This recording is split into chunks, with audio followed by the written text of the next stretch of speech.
जिसकी तैयारियां पूरे देश में जोर शोर से चल रही हैं। खासकर श्री कृष्ण की नगरी मथुरा में, जहां पर श्री कृष्ण के 5252वें जन्मोत्सव को लेकर धूमधाम से मनाने के लिए अभी से ही मंदिर प्रशासन ने कमर कस ली है। पूरे शहर को दुल्हन की तरह सजाया गया है। जन्माष्टमी के इस खास मौके पर मथुरा में देश और दुनिया से लाखों श्रद्धालु पहुंचने वाले हैं, जिनके सुलभ और सुरक्षित दर्शन के लिए प्रशासन ने तैयारियां तेज कर दी हैं।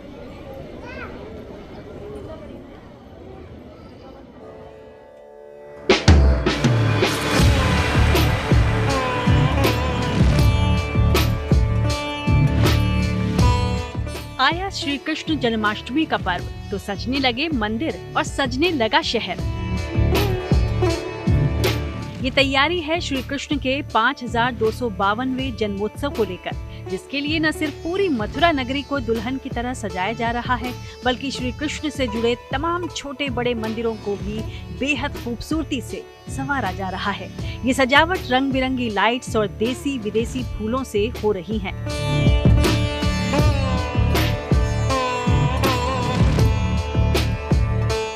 ये तैयारी बता रही है कि हर साल की तरह इस साल भी श्री कृष्ण जन्माष्टमी का ये पर्व कितने भव्य तरीके से मनाया जाएगा।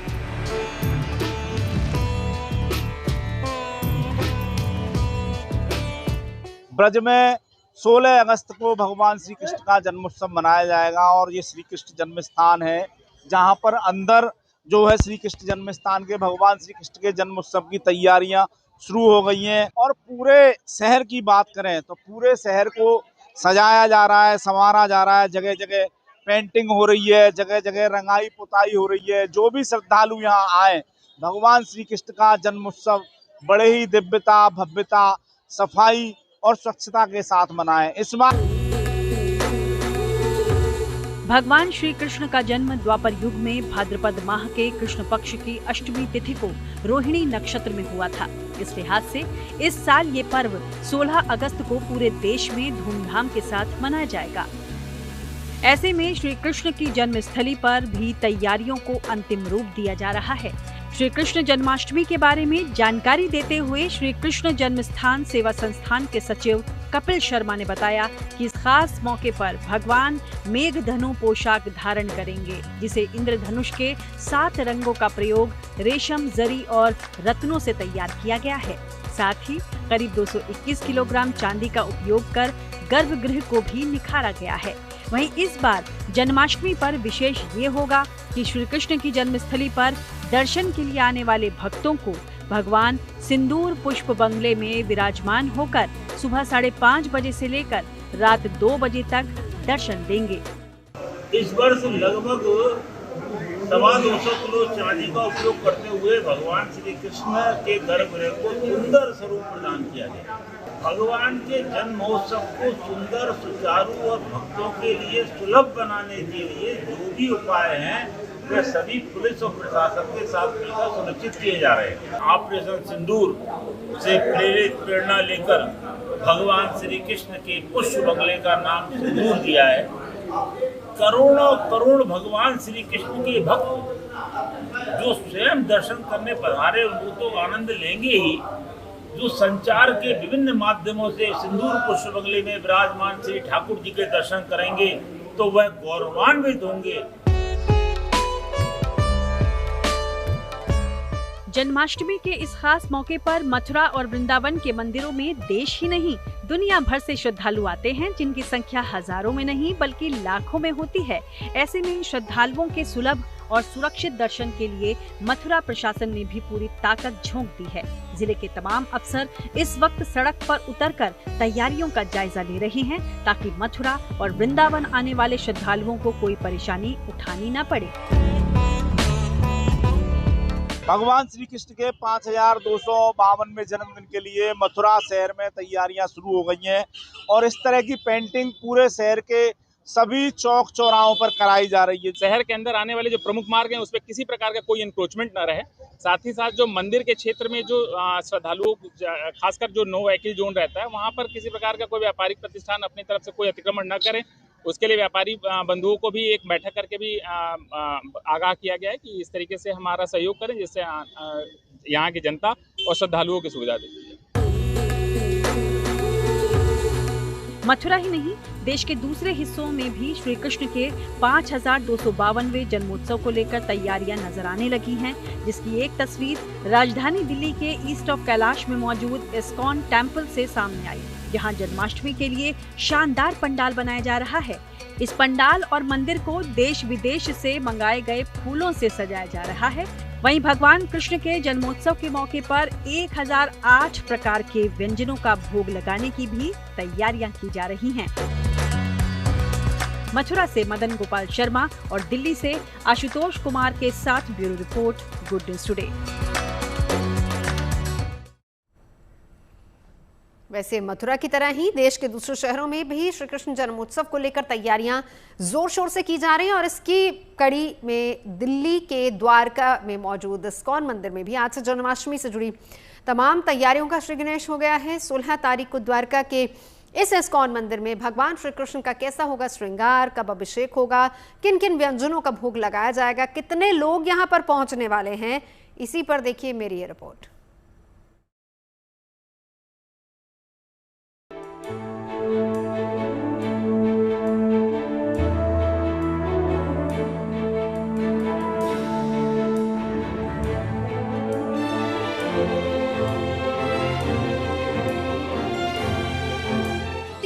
महोत्सव द्वारका इस्कॉन में हम लोग मौजूद है। 3 दिन के उत्सव की तैयारियां शुरू हो चुकी हैं। जगह जगह पर अलग अलग पंडाल सजाए जा रहे हैं, अंदर प्रसाद बनने की पूरी तैयारी हो रही है और तीनों दिन अलग अलग थीम के साथ इस बार कृष्ण जन्माष्टमी का ये पर्व मनाया जाएगा।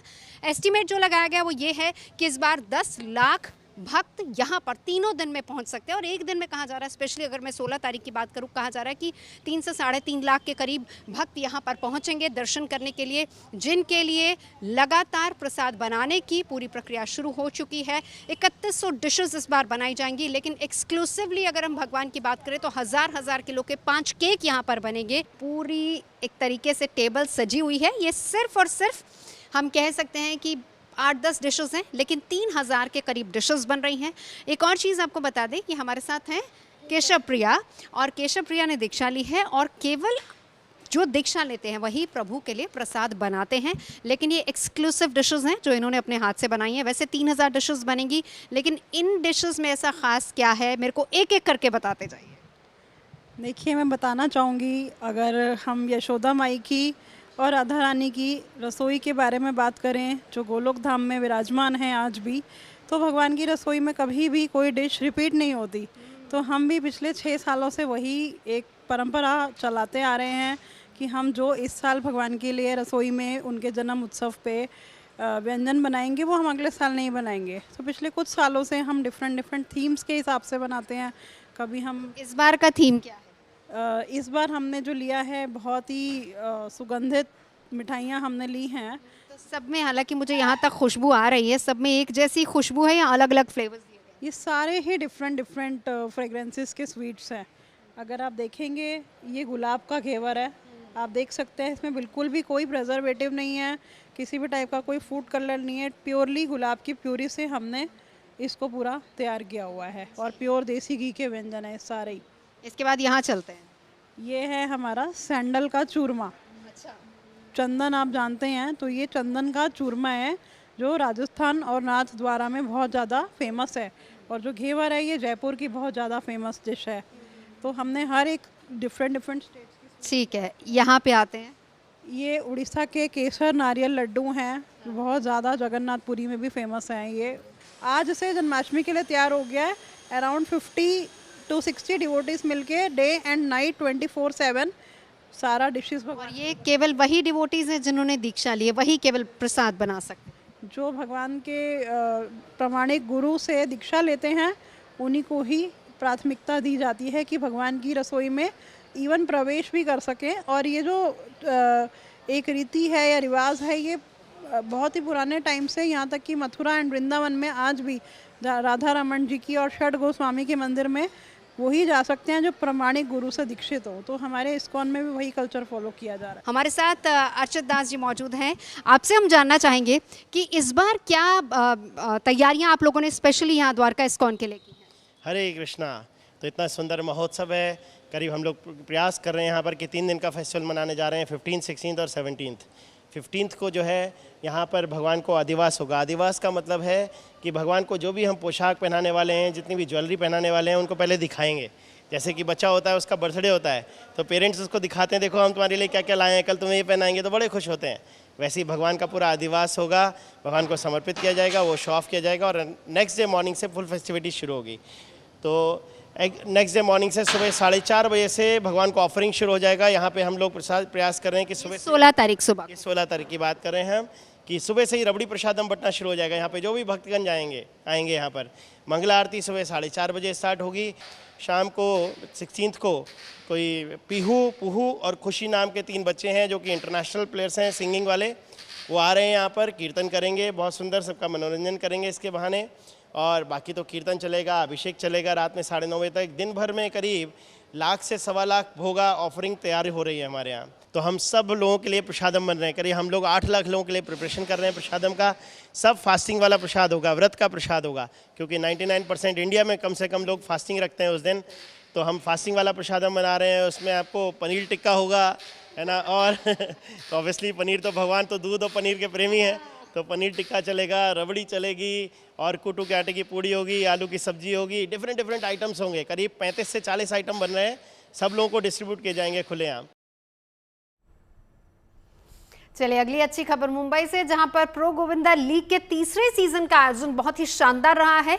इस साल प्रो गोविंदा लीग में 16 टीमों ने हिस्सा लिया, जिनमें नागपुर की आर्यंस गोविंदा पतक पहले नंबर पर रही। और इस आयोजन में क्रिकेट के जाने माने चेहरे क्रिस गेल और श्रेयस अय्यर भी मौजूद रहे। क्रिस गेल इस टूर्नामेंट के ब्रांड एम्बेसडर भी हैं, जिन्होंने इस खेल को ओलंपिक तक ले जाने की इच्छा जाहिर की है।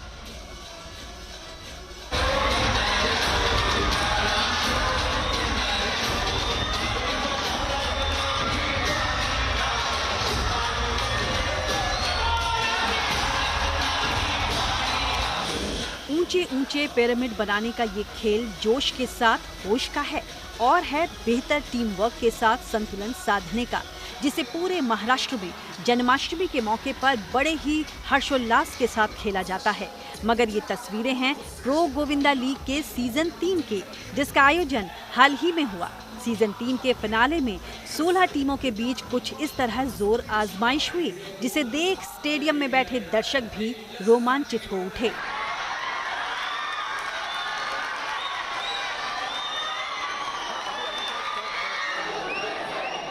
अपनी बारी पर पलक झपकते ही टीमों ने तय वक्त में ऊंचे से ऊंचा पिरामिड बनाकर मुकाबला जीतने का पूरा प्रयास किया, मगर बाजी मारी नागपुर के आर्यंस गोविंदा टीम ने, जो टूर्नामेंट में पहले नंबर पर रही।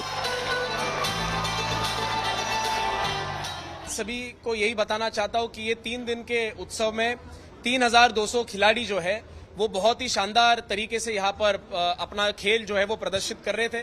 और मुझे आनंद खुशी इस बात की लगती है कि इस मुकाम पर हम पहुंचे हैं कि ये जो स्पोर्ट है वो अब सिर्फ महाराष्ट्र का नहीं रहा, तो बल्कि पूरे देश का ये अब स्पोर्ट बन गया है। प्रो गोविंदा लीग के सीजन 3 के फिनाले में जाने माने क्रिकेटर श्रेयस अय्यर और क्रिस गेल भी पहुंचे थे। गेल इन टूर्नामेंट के ब्रांड एम्बेसडर हैं, जो बगैर जूता पहने खेले जाने वाले इस खेल को देखकर हैरान रह गए। क्रिस गेल दही हांडी के खेल से इतने प्रभावित हुए कि उन्होंने इसे इंटरनेशनल लेवल पर प्रमोट करने की इच्छा जताई।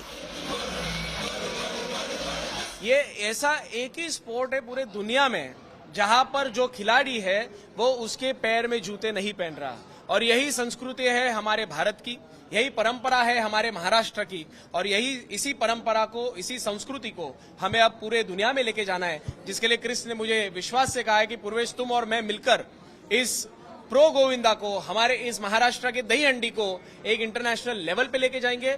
मैं उनके साथ जब बैठा था, उन्होंने एक दुनिया के सबसे लीडिंग स्पोर्ट्स चैनल के एक प्रतिनिधि से बात की और उन्होंने यह कहा कि ये जो स्पोर्ट है मैंने तो भी आज दिन तक कभी देखा नहीं है, और निश्चित रूप से आने वाले समय में इस स्पोर्ट को पूरे दुनिया में पहुंचाने के लिए उन्होंने मुझे आश्वासित किया है। It's a very special league and I think it can actually excel.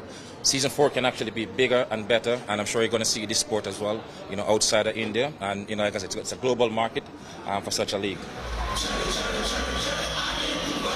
दही हांडी का ये खेल जोखिम भरा है, बावजूद इसके इसमें लोग बड़े ही उत्साह और जोश के साथ भाग लेते हैं, वो भी तय नियमों का पालन करते हुए।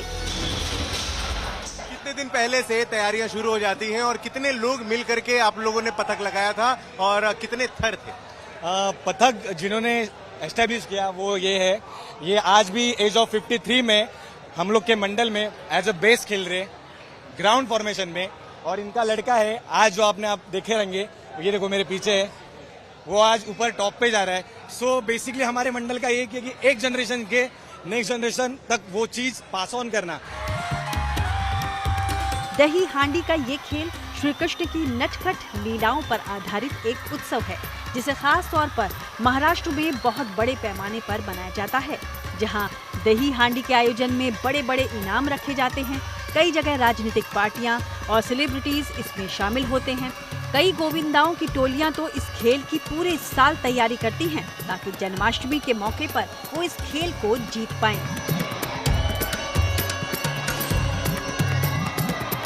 अपने मुंबई में, महाराष्ट्र में त्योहार बड़े जोरों शोरों से मनाए जाते हैं, और डेफिनेटली जो गोविंदा का जो त्योहार है वो हमारे दिल के सबसे करीब है। सो इस चीज के लिए हम लोग साल भर जब भी कैलेंडर आता है तभी हम लोग देखते हैं कि हम लोग का गोपाल गाला कभी आ रहा है, क्योंकि हम लोग को उस चीज के लिए तैयारी करनी पड़ती है। दही हांडी के प्रति लोगों के इसी जुनून और लोकप्रियता को देखते हुए महाराष्ट्र में इसको एडवेंचर स्पोर्ट्स का दर्जा सरकार ने दिया है।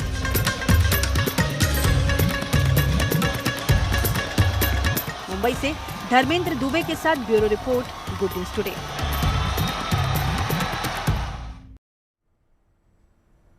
आगे बढ़ते हैं। बात आज खत्म हुआ उस इंतजार की जो कि पिछले एक महीने से दिल्ली में कारों के शौकीन कर रहे थे। अमेरिकी उद्योगपति एलॉन मस्क की कंपनी टेस्ला ने अपना दूसरा शोरूम आज दिल्ली के एरोसिटी में खोल दिया है, और इससे पहले 15 जुलाई को भारत में एंट्री करते हुए टेस्ला ने अपना पहला शोरूम मुंबई के BKC में खोला था। मुंबई की तर्ज पर दिल्ली में खुले शोरूम में कंपनी की तरफ से उसकी mid size crossover electric SUV model Y को ही शोकेस किया गया है।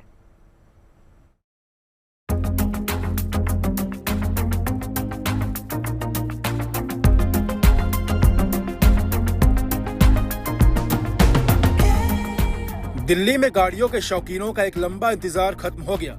आधिकारिक रूप से करीब एक महीने पहले टेस्ला की भारत में एंट्री होने के बाद दिल्ली में उसका दूसरा शोरूम खुल गया है। ये नया शोरूम और एक्सपीरियंस सेंटर दिल्ली के एरो सिटी में खुला है, जो इंदिरा गांधी इंटरनेशनल एयरपोर्ट के टर्मिनल 1 और टर्मिनल 3 के पास मौजूद है। 8,200 स्क्वायर फीट में फैला टेस्ला का दूसरा शोरूम एरो सिटी के वर्ल्ड मार्क 3 बिल्डिंग में ग्राउंड फ्लोर पर है। मुंबई की तरह यहाँ भी एलन मस्क की कंपनी ने 2023-24 में बेस्ट सेलिंग मॉडल रहे मॉडल Y को ही शोकेस किया है, जो एक electric mid size crossover SUV है। एक महीने के अंतराल में पहले मुंबई और अब दिल्ली में खुले टेस्ला के शोरूम ग्राहकों के लिए एक एक्सपीरियंस सेंटर के तौर पर भी काम करेंगे, जहां कंपनी की इलेक्ट्रिक गाड़ियां खरीदने के अलावा वो टेस्ला की टेक्नोलॉजी और फीचर्स का भी करीब से अनुभव कर सकेंगे। देश की राजधानी दिल्ली में अब टेस्ला का आगमन हो चुका है। टेस्ला ने अपनी 2 मॉडल्स यहाँ पे निकाले हैं, same of course model Y में। अब से नॉर्मल कंज्यूमर के लिए भी ये शोरूम अब खुल चुका है। 2 जगह शोरूम खोला है, अभी आगे जाके बैंगलोर में चार्जिंग स्टेशन खोलने का प्लान है। फिलहाल के लिए सबसे बड़ा जो फोकस है टेस्ला का वो है महाराष्ट्र मार्केट्स में और दिल्ली NCR के मार्केट में। इनफैक्ट गुड़गांव में लगभग 32,000 स्क्वायर फीट की जगह टेस्ला को मिली हुई है, और जहाँ पर उन्होंने क्या करना है, वहाँ पर उन्होंने एक्सपीरियंशियल सेंटर और सर्विस सेंटर बनाने हैं, ताकि जो स्पेयर पार्ट्स हैं और जो इश्यूज़ आ रहे हैं टेक्निकल या फिर सॉफ्टवेयर इश्यूज़, उसको वो डील कर सके। हालांकि बड़ी इंपॉर्टेंट बात ये भी मानी जाती है कि एरो सिटी में भी इनके पास लगभग 8,000 स्क्वायर फीट की जगह है, जहाँ पर एक शोरूम खुला है, और नीचे इनके पास 7 से लगभग चार्जिंग स्टेशंस की जगह है, जो कि काफ़ी बड़ा इन्वेस्टमेंट माना जाता है। काफ़ी बड़ा किराया टेस्ला को देना पड़ेगा यहाँ के लैंड ओनर्स को, और गुड़गांव में भी काफ़ी बड़ा इनके पास जगह है। IGI के पास मौजूद इस इलाके की पहचान बिजनेस और हॉस्पिटैलिटी सेंटर के तौर पर होती है, जहां कई 5 स्टार होटल्स, मल्टीनेशनल कंपनी के ऑफिस और हाई प्रोफाइल रिटेल स्टोर्स भी मौजूद हैं, जिसकी वजह से लग्जरी लाइफ जीने वालों की यहां फुटफॉल है। गुड़गांव और खासकर साउथ दिल्ली पर फोकस करने की वजह मॉडल Y की कीमतें भी हैं। यहाँ भी अभी टेस्ला की मॉडल Y की ही बुकिंग होगी। 2 अलग अलग बैटरी पैक के आधार पर इसके 2 वेरिएंट हैं। पहला वेरिएंट रियर व्हील ड्राइव है। 60 किलोवाट आवर बैटरी पैक वाला rear wheel drive single charge में 500 किलोमीटर की रेंज देगा। इसकी टॉप स्पीड 201 किलोमीटर प्रति घंटा है। मॉडल वाई का rear wheel drive variant 5.9 second में 0 से 100 किलोमीटर प्रति घंटे की रफ्तार पकड़ सकता है। दिल्ली में इस वेरिएंट की एक्स शोरूम कीमत 60 लाख के करीब होगी। दूसरा variant long range real wheel drive है। 75 किलोवाट आवर बैटरी पैक वाला ये long range real wheel drive single charge में 622 किलोमीटर की रेंज देगा। इसकी टॉप स्पीड भी 201 किलोमीटर प्रति घंटे है। मॉडल वाई का यह वेरिएंट 5.6 सेकंड में 0 से 100 किलोमीटर प्रति घंटे की रफ्तार पकड़ लेगा। दिल्ली में इस वेरिएंट की एक्स शोरूम कीमत 68 लाख के करीब होगी। दो मॉडल वाई जो लॉन्च हुए हैं वो है रियर व्हील ड्राइव और एक लॉन्ग रेंज की रियर व्हील ड्राइव गाड़ी है। जो लॉन्ग रेंज की रियर व्हील ड्राइव है वो लगभग उसकी रेंज आपको 622 किलोमीटर की मिलेगी, लेकिन वो 68 लाख रुपए की आपको पड़ेगी। हालांकि अगर आप रियर व्हील ड्राइव लेते हैं जो इधर खड़ी हुई है, वो रियर व्हील ड्राइव आपको मिलेगी लगभग से लगभग 60 लाख रुपए के अंदर, लेकिन वो लगभग 400 से 450 किलोमीटर के बीच में चलेगी। हालांकि हरियाणा में हाई सिक्योरिटी रजिस्ट्रेशन प्लेट लेने पर मॉडल वाई की कीमतें बढ़ जाएंगी। हरियाणा सरकार की इलेक्ट्रिक वाहनों को लेकर पॉलिसी और ज्यादा रोड टैक्स की वजह से ऑन रोड कीमत 75 लाख से ऊपर पड़ सकती है। 4 अगस्त यानी करीब 7 दिन पहले ही टेस्ला कंपनी ने मुंबई में अपना पहला सुपर चार्जिंग स्टेशन भी शुरू कर दिया है। इसमें 4 V4 सुपर चार्जर यानी डीसी फास्ट चार्जर और 4 डेस्टिनेशन चार्जर यानी AC चार्जर लगाए गए हैं। सुपर चार्जर 250 किलोवाट की रफ्तार से मॉडल वाई को चार्ज करते हैं, जिसकी वजह से सिर्फ 15 मिनट की चार्जिंग में लगभग 267 किलोमीटर की रेंज मिल जाती है। हम आपको डेमो दिखाएंगे कि टेस्ला कार जो कि एक इलेक्ट्रिक कार है, कुछ ही समय पहले इंडिया में लॉन्च हुई है, उसको चार्ज कैसे करते हैं। ये है हमारे सुपर चार्जर का चार्जिंग स्टेशन। इसमें आप बहुत ही आसानी से इलेक्ट्रिकल प्लग ऊपर करेंगे और आसानी से ये आपके हाथ में आ जाएगा। उसके बाद ऑटोमेटिकली टेस्ला कार का चार्जिंग स्पॉट खुल जाएगा और आपको बस सिंपली इसमें प्लग इन करना है। जैसे ही आप प्लग इन करेंगे, ये ब्लू लाइट मतलब कि ये कम्युनिकेट कर रहा है चार्जिंग स्टेशन और आपके डिवाइस पे। वहाँ पे हमारे पीछे वॉल कनेक्टर्स भी हैं, जिसको हम डोमेस्टिक चार्जर कनेक्टर्स भी बोलते हैं। अगर आप एक शहर से दूसरे शहर में जा रहे हैं और आपको कम टाइम के लिए, कम वोल्टेज के लिए आपकी कार्स में चार्जिंग स्टेशन चाहिए, तो ये वॉल कनेक्टर्स बिल्कुल आसानी पड़ते हैं आपकी कार से। इसमें भी बिल्कुल सेम प्रोसीजर है। इसका इलेक्ट्रिकल प्लग निकाल के अपनी कार में कनेक्ट करें और बिल्कुल सही से आपकी कार चार्ज करना शुरू हो जाएगी। मुंबई के BKC लोअर परेल के अलावा नई मुंबई और ठाणे में सुपर चार्जिंग स्टेशन खोलने की तैयारी चल रही है। दिल्ली के एरोसिटी के अलावा साकेत, NCR में गुरुग्राम के गोल्फ कोर्स रोड के साथ नोएडा में भी सुपर चार्जिंग स्टेशन खुलेंगे। दिल्ली NCR को मिलाकर 4 सुपर चार्जिंग स्टेशन में 16 सुपर चार्जर और 15 डेस्टिनेशन चार्जर की सुविधा मिलेगी। ऑटो पायलट और सेमी ऑटोनोमस ड्राइविंग जैसे कैपेबिलिटीज मॉडल वाई को बेहद खास बनाती हैं। मॉडल वाई के दोनों RWD वेरिएंट में एक सिंगल इलेक्ट्रिक मोटर दिया गया है, जो लगभग 295 हॉर्स पावर की पावर जनरेट करता है, जिसकी वजह से इसको ड्राइव और इसमें सफर करने वालों को अलग एक्सपीरियंस मिलेगा। दिल्ली में भी मॉडल वाई इलेक्ट्रिक SUV की अगस्त अंत से डिलीवरी संभव है। चीन और यूरोप के बाजार में टेस्ला की बिक्री घटी है। ऐसे में टेस्ला भारत पर फोकस कर रही है। इस दौरान उसका मुकाबला BYD, मर्सिडीज, BMW, किया, हुंडई और MG मोटर्स की इलेक्ट्रिक गाड़ियों से होगा, जिनकी कीमत मॉडल वाई की तुलना में थोड़ी कम ही है। मुंबई से आस्था चोपड़ा, दिल्ली से चेतन भूटानी के साथ bureau report, good news today. खबरें सच्ची होनी चाहिए, अच्छी खुद ब खुद लगती हैं। Navjot Randhawa signing off. सुनते रहिए गुड न्यूज, देखते रहिए गुड न्यूज टुडे।